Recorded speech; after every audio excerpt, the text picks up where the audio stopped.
So it'll be very interesting conversation with this artist and scientist. First of all, we all be interested or curious to know, how did you get in contact with each other in the first place? And when you actually met, what was your first impression of each other? Honest answer. I'll go first then. Tianli rang me, or I think emailed me somewhat out of the blue. This way.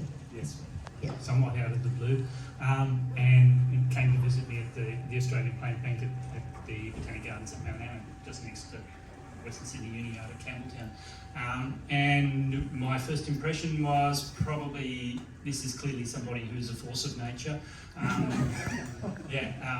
Obviously, very passionate, just wanting to know about everything to do with the work we do at the gardens, about how we do it, what has happened with plants over since the bushfires in 2019-20, and through all of those changes. So it was just, yes, clearly this was a person of passion and of great interest, and was really wanting to know everything that I could possibly tell her.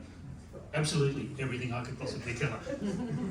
That's very interesting. Yes, tell us your work. Why did you think of a contact Brett in the first place? I never dared to ask that question, how you felt. But to be honest, probably Brett didn't know that.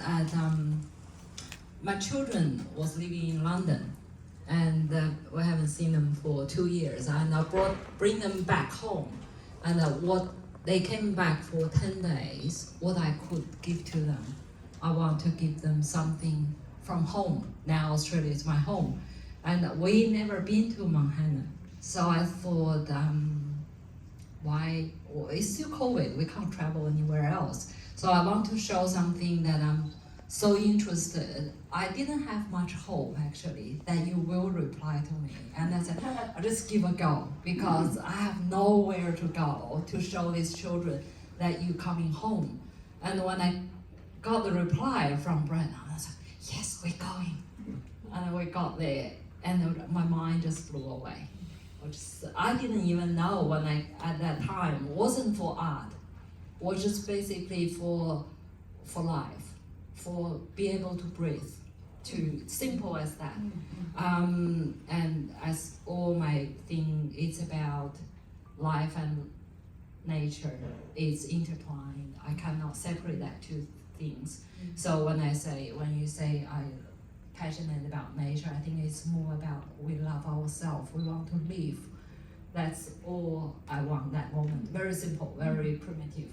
What was your first impression of Brett? Well, he opened the door. That's action, not your impression. That's it. He opened the door, and that's plant the seed. Yeah. And you can see that's the result. I didn't have too much impression in person. But it just, the whole idea blew away. And it was so approachable. Yeah. Oh, good. See, that's the impression. Approachable. Approachable. That's what the professor is saying is funny. You just, you paint me. Okay, you paint me. Okay, that's a good answer. Okay, my next question. Obviously, the connection between botany and art can be traced back to AD. The first botanic artist is said to be Pliny the Elder, the Roman author and naturalist who actually in early 1st century AD studied and recorded plants. And Leonardo da Vinci in the 15th and 16th century apparently also studied plants as a botanist and then drew them. For Australia, Sidney Parkinson in 18th century was a botanic illustrator and natural history artist who actually traveled with James Cook on HMS Endeavour, making nearly 1,000 drawings of plants and animals of Australia.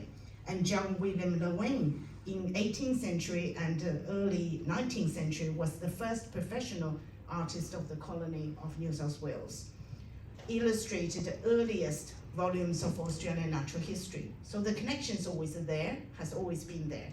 So Brett, when you look at the drawings by botanical artists, do you see them as scientific object or an art? Is there any difference between a drawing and a photograph that you see? Do I see them? It does depend on the type of artwork and the nature of the piece of art. So at the Gardens we have a couple of people who are employed as illustrators, scientific illustrators for as part of our taxonomic process. So it's a very, very scientific discipline with great deal of accuracy. And so your immediate focus with their work is to look at the work from a very scientific perspective and to make sure that everything is absolutely precise and correct in the right place, connected to the right piece, so that it all forms that illustration that can be used for identification and taxonomic purposes. But then the work is a basis on which they then form something that is of great beauty because of the way it's composed, put together and formed. So it is, it's an interesting process by which you're doing something scientific, but you're creating a piece of art that is amazingly beautiful and intricate and delicate. And the same with more conventional botanical art. Again, looking for the scientific accuracy and how people are putting things together, artists putting things together. But then everything is drawn to is about the beauty of the illustration, the painting, the art, so that it all brings it all together. So it's a combination of all of those things, and I think the very best of those sorts of pieces work in both ways, so that you know that you're looking at something that's come from a basis of science and accuracy, but captures your soul and provides that opportunity to actually understand a little bit, feel the connection between the artist and in our case the plant, so that they're able to do that. The difference between the illustrations, art and photograph is enormous, because the illustrations and the art are not captured in a point in time, so it's really about being separate from time and space, so that it can, the best illustration, the best art will capture all the stages of a plant that could take 2 years to develop, but brings it all together so that the people interpreting or using it are able to look at it. So it's something that, a photograph can never do that. No, it can never do that. Yeah, that's a great answer. Wow, that's something I've just learned. That's wonderful. Tianli, when you drew the series of Australian native plants, like the one over there, for this show, what did you focus on and why? Drawing, when you actually doing it, because I was doing it on site, so it's very quick. It's rather intuitive. There's no analyze, there's nothing. It's a direct contact that I see, and then I transfer them onto the paper. There's nothing more than just that. Of course, I've been, I had training for many years, so that I usually just draw it. There's nothing more than that. I think the work always more clever than I am. So eventually I can create those paper cards. I think it must be something developed through I was studying. To me it's a study. Yeah, but of course there are lots of things I asked Brett about it, and I said, what is this? I don't even know what I was doing. But that's wonderful when the artist meet the scientist. You heading to that direction. Yeah, I'm sure that years of training make all the difference, because you focus on things you may not be conscious of, something that most relevant to you. And a very simple example, the other day I was looking at Dapong Liu's painting, and he said, the framer, the person who framed it didn't frame it correctly. I said, how come? I didn't see that.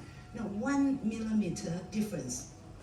And he could see that. I said, I could never see that, but I could see a comma, a punctuation is wrong, and that bothers me. So I'm sure we see things, differently, but your artistic eyes would capture the artistic elements that other people may not see. When I first came to Australia, I suddenly saw so many seed pots plants, which I sort of didn't notice when I was in China. So how many native seed pot plants in Australia, Brett? And is a seed pot a fruit? technically speaking? Oh, gee, we could get into a very very deep botanical conversation about, you know, what's a fruit and, yeah. So, in terms of seed-bearing plants in Australia, there's something somewhere between, around about the 20,000 different species of seed-bearing plants. We think we know about 85% of the plants that are formally scientifically described, so there's still 15% that are still yet to be described, which is quite a large number of plants. And so we're still discovering new species every year of plants. Is a seed pod a fruit? In some instances, it's the remains of the fruit. In some instances, it's not. It's very technically difficult to determine whether it is or it is not. We usually talk about a fruit as something with a fleshy coverage over the outside of it, and the seed are either connected on the inside or the outside of it. So many of them are, but a great number aren't, and that's mainly a reflection of the evolution of the Australian flora and the fact that so many of them so many of the species that are adapted to arid conditions, dry arid conditions, or to being burnt. And so in those sorts of circumstances, they're the species that are able to better survive and better adapt to those conditions. We tend to find fruit-bearing plants mostly in the rainforests that are now much less of what they used to be 10,000, 100,000 years ago. Wow, that explains. Simple question, is tomato a fruit? Tomato is a fruit, so is a banana, kiwi fruit. Raspberries and strawberries are not fruit. They're fruit, but they're not berries. So, yeah. Wow. They did this on the radio. Yeah, okay. I listened to it. Particularly about bananas. Oh, Tianli, you seem to be very interested in seed pods, as we can see in all your drawings and paintings and paper cuts. What do you see seed pods? Why they interest you?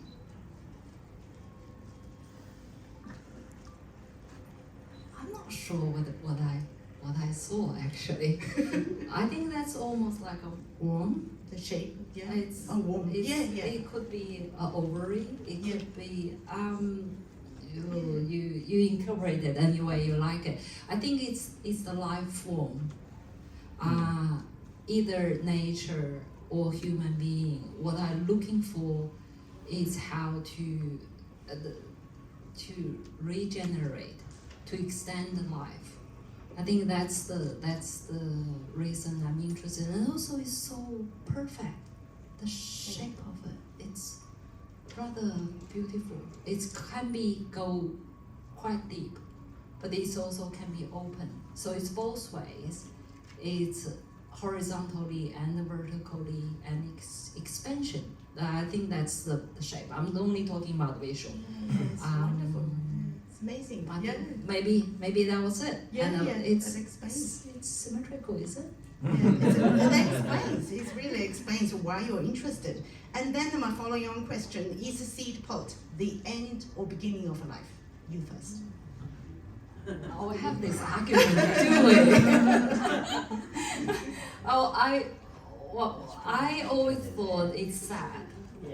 It's the end of life. Because it's the end of the life. And Brett, we had a conversation when I was doing it, and he gave me a perfect answer. So, from my perspective, it's what we collect and put away in the seed bank to preserve that species. So I always think of it as the beginning of the process. It's what you want to collect, what you want to achieve, what you want to see forming in the bush, because it's the only way in which life is regenerated from a plant perspective. So I always think about it as, in one way, if you look at the full, without getting too Lion King, the full circle of life, it is always the point at which life can start for a plant. Very interesting. It's like a chicken egg, but I think a chicken egg is less sad as what you say, like at the end of a life, regardless, So we can eat chicken and we can also eat eggs. Okay. Brett, you have said plants are vital to sustain all life on Earth, and we need to protect them so they are there in the future. Can you please elaborate more on the part that the plants are vital to sustain all life on Earth? It's a self-evident fact that without plants, life as we know it would stop. They produce oxygen, they absorb carbon dioxide, they produce food for practically all living.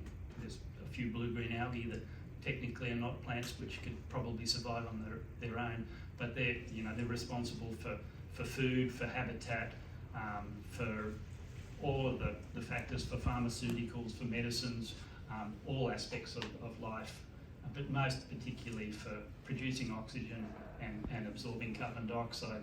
So critically at this point in time, as we're facing this prospect of climate change, they do offer one of the beneficial ways in which we can start to move backwards from that in terms of being able to absorb carbon dioxide and deal with issues with too many parts per million of carbon dioxide in the atmosphere in a very cost-effective and efficient way. It will take time, but it is something that we need to be exploring all the time.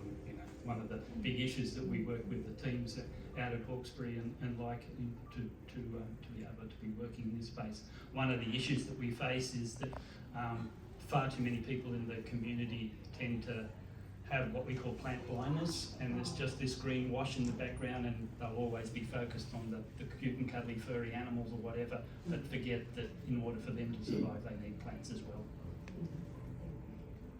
It's really interesting. My question to the artist is slightly different. Do you see tree or plant as a gender? I know there are some trees like a avocado tree, they have a male and female, and I think a mango tree you have to have a two to. But most tree, I have no idea whether they're male or female. To you, when you paint or when you see them, do you see them as a gender? Well, plants? I think every life has a gender, but that's only recently I learned from Brett that there is a male and female trees. I never knew it. This is the first time I knew. I mean, I learned intuitively. I think possible. I never thought about it. But now I knew, and then also I learned if male tree is next to a female tree, they live better.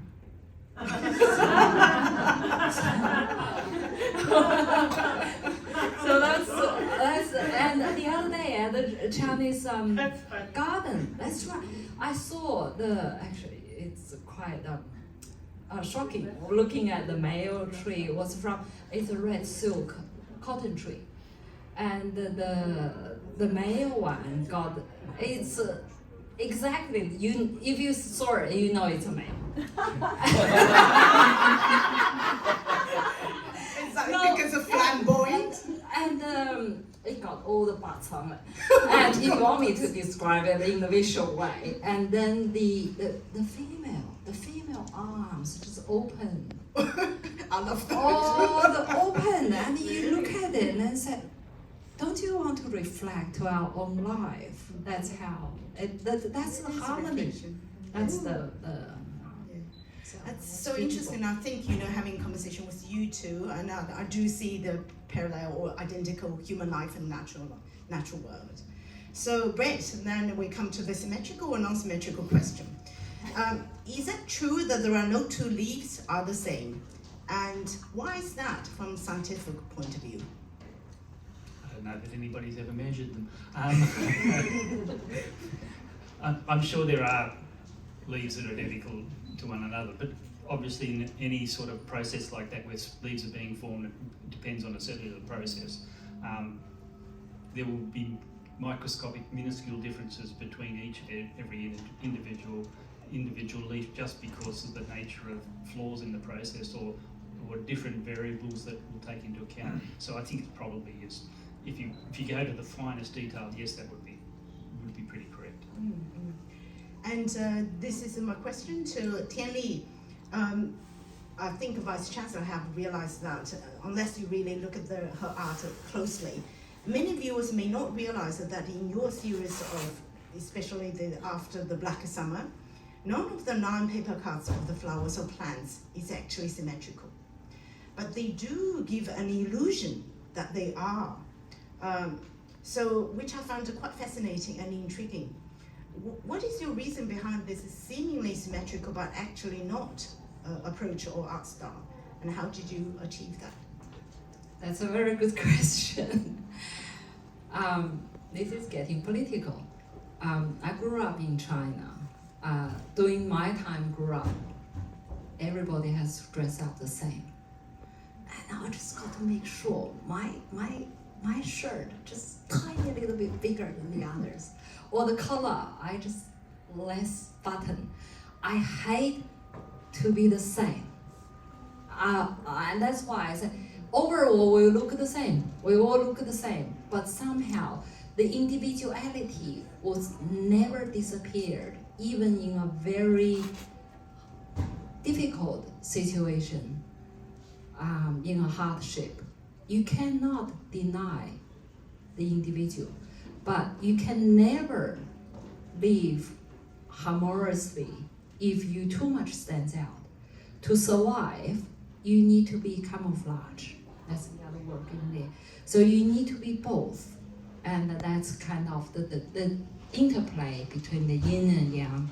It has to be 1 and 2. It has to be different, but not too much. So that's a very Chinese philosophy and the Chinese aesthetic in there. And also another political thing is against the mass production. All the work is hand cut because it's my emotions. I'm sharing the moment with everybody. It's not just a laser cut or machine cut or whatever it is. You can do that reproduction later, but the original work, it has to show that emotion through the individuality. So that's how. Yeah, how interesting. That's really revealing. You know, it's not just incidentally or, yeah, it's really fascinating. And I can relate to that we should look at the same. I know we did look at the same back in those days in China. Now that you really touch on my next question, oscillating forces such as the shadow and light, yin and yang, their interplay. Because they are, these oscillating forces, they are physical as well as symbolic and metaphorical. Tianli, you in the healer, the description of the healer, you mentioned, you referred to disruptive yin-yang world. Can you elaborate on that? Why disruptive yin-yang world? Well, for example, nature is not all good. Nature, we have coronavirus. There's a rape. It's nature. There's lots of nature, but we need, as Brad said, we need to give helping hand. So the scientists are helping. Everyone is trying to help to make sure the survival of this planet. If this whole world is balanced and maybe stationary, maybe it's the end of the world. So it's always in balance. That's why we try to make a change or adapt to this imbalance. That's just how the world it is. Yeah. But Yeah. You can't improve it. No. I don't believe you can improve the world. Or do we need to? And that's my question to Red. How do you see the role of oscillating forces in the natural world? I think it's implicit in everything that happens in nature is a response to changes in the environment and how, you know, the whole evolutionary process for plants, animals and all sorts of other organisms is about being able to respond and adapt to those changes in oscillating natures of climate, of the history of the planet, the way in which the planet, you know, continents move, and all of those factors that have been drawn into play. And so it is very much that whole evolutionary process is being about how plants, animals, etc. are able to cope with those changes, able to survive during periods of time when conditions are less favourable for themselves, but then also able to flourish when conditions are good, to be able to build up and adapt and further adapt and evolve to be able to respond to those changes so that they're able to better their offspring are better able to cope with things. So I think the whole of nature is about adaptation, evolution to respond to those oscillations, reflecting that not all times are going to be good. Isn't it fascinating listening to their responses? They're complementary but also expanding each other's responses and boundaries. It's really fascinating. Tianli, if you have to choose one plant or flower as your favorite or the one that fascinates you the most, what is it?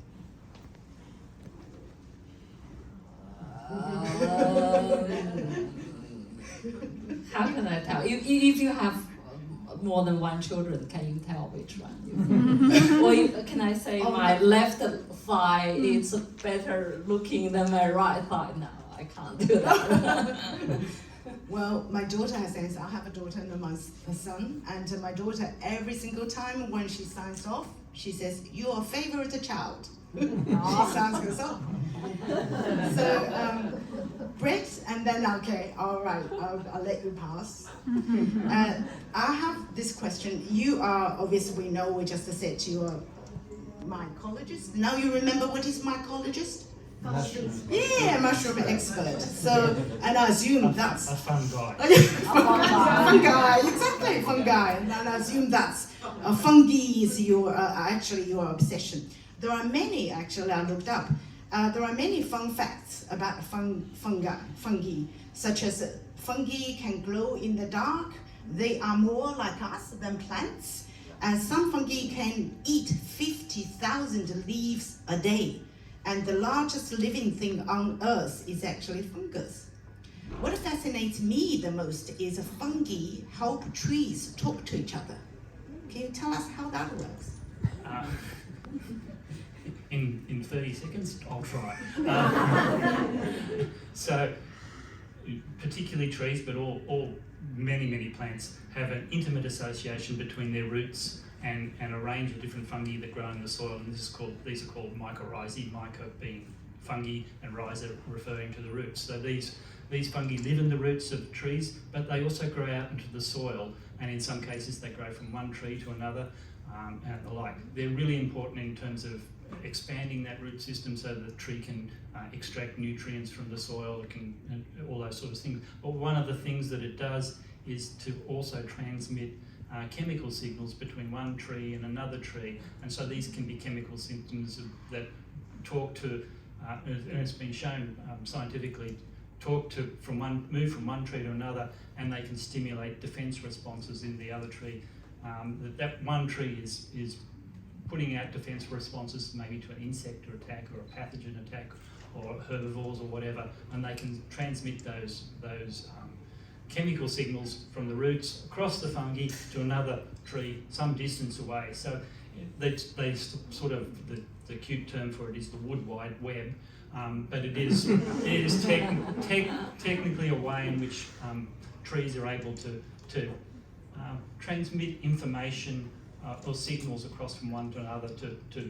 You really need to start building up your defence responses, because these insects are out there and they're chewing us up. So get stuck into it. Don't you feel like it's in Alice in the Wonderland? Absolutely. Yeah, and also, have you ever thought of writing children's book? They're so vivid. It's funny that you should mention that I just did a podcast for kids on fungi. It just came out last week. But our media team says we should do a fungi for kids book. So Exactly. And my question to Tianli: are you planning to create a series of fungi? I think now I do. And I do have a PhD student who's studying children's literature in Australia, so maybe she can get you to write a fungi. Okay, my second last question is to you both. Brett, you believe that science is a creative process, and Tianli, you seek scientific knowledge to inform your artistic creation. How do you think art and science influence each other? I really feel strongly that one of the things we need to do as scientists, the scientific process is, I believe, has elements of by necessity of being creative, coming up with new ideas, new approaches, new ways to think at each other, think about problems that are affecting the environment or us or whatever. So I believe it is a creative process, and I feel very strongly about when we're told we're not creative. So I do feel strongly about that. So I do think there are great opportunities for scientists who work with artists to expand their boundaries, to make them start to think about ways in which people perceive and perceptions, how people perceive and understand the things that they're working on. I think having all of those different approaches coming together provides an opportunity to look at things differently, to come up with new ways of approaching a problem, but also talk to the community about why things like climate change or human health or nutrition or however it is can be approached in different ways so that we can get a better response and bring people on board. So good, good.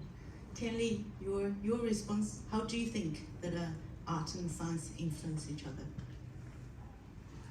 I don't think art has much to do, but I mean, to be able to live, I think the art needs to expand.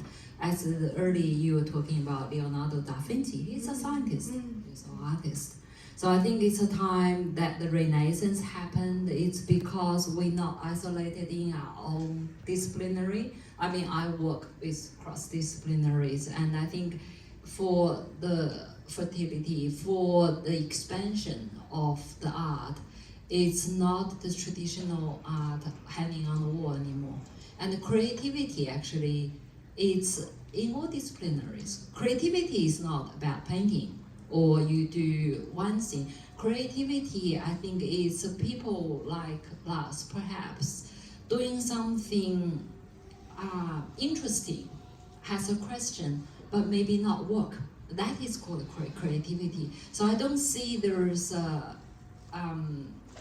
distance, or shouldn't be a distance, between the science and art. And I think it's only when these joined forces together we can create a more harmonized of the world. So the separation should be intertwined, a change of perspectives. Have you noticed that Tianli, she always starts, I don't really know, I never thought of that. And then, fantastic answers came out. It's really good. Yeah, thank you. And my last question, because of you being introduced to each other's field of expertise, what did you learn from each other? Just list one thing that became like an additional view that now you look at the world or you look at the nature.